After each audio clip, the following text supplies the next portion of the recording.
ಜಹೀರಾಬಾದ್ ಬಡಾವಣೆಯಲ್ಲಿ ಸಮಾಜ ಸೇವಕ, ಶೋಷಿತ ಪರ ಚಿಂತಕ ಡಾಕ್ಟರ್ ಭಾಸ್ಕರ್ ಬಾಬು ಅವರ ವೈಭವ.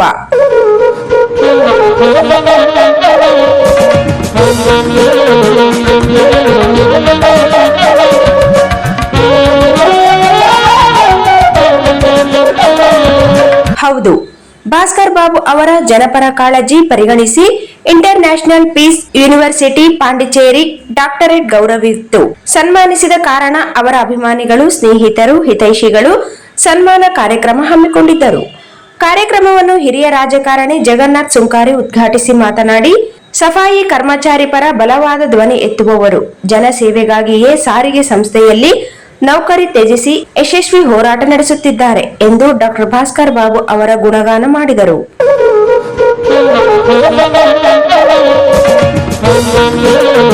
ಇನ್ನೋರ್ವ ಮುಖ್ಯ ಅತಿಥಿ ರಂಗನಾಥ್ ಅವರು ಮಾತನಾಡಿ, ಭಾಸ್ಕರ್ ಬಾಬು ಅವರು ಜನಪರ ಕಾಳಜಿಗೆ ಐಕಾನ್.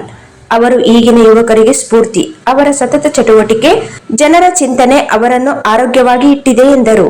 ಹಿರಿಯ ಪತ್ರಕರ್ತ ಮತ್ತು ರಾಯಚೂರು ವಾಹಿನಿ ಪತ್ರಿಕೆ ಸಂಪಾದಕ ಉಪೇಂದ್ರ ಕೇಶವರಾವ್ ಅವರು ಮಾತನಾಡಿ, ಭಾಸ್ಕರ್ ಬಾಬು ಅವರು ವ್ಯಕ್ತಿ ಅನ್ನುವುದಕ್ಕಿಂತ ಅವರು ಸಮಾಜದ ಶಕ್ತಿ, ಸಮಾಜ ಸೇವೆಗೆ ಜೀವನ ಮುಡಿಪಾಗಿಟ್ಟವರು ಎಂದರು.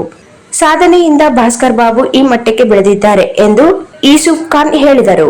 ಭಾಸ್ಕರ್ ಬಾಬು ಅವರಿಗೆ ಯಾವತ್ತೂ ಗುರುತಿಸಿ ಸಮಾಜ ಸೇವೆಗೆ ಡಾಕ್ಟರೇಟ್ ಕೊಡಬೇಕಿತ್ತು, ತಡವಾಯಿತು ಎಂದರು. ಹನುಮಾನ್ ವ್ಯಾಯಾಮ ಶಾಲೆಯ ಅಧ್ಯಕ್ಷರಾದ ಶಂಶಾಲಪ್ಪ ದೊಡ್ಡಮನಿ ಇತರರು ವೇದಿಕೆಯ ಮೇಲೆ ಇದ್ದರು. ಗಾನ ಕೋಗಿಲೆ ಪ್ರತಾಪ್ ಯಾದವ್ ಮತ್ತು ಸಂಗಡಿಗರು ರಸಮಂಜರಿ ಕಾರ್ಯಕ್ರಮ ನಡೆಸಿಕೊಟ್ಟರು.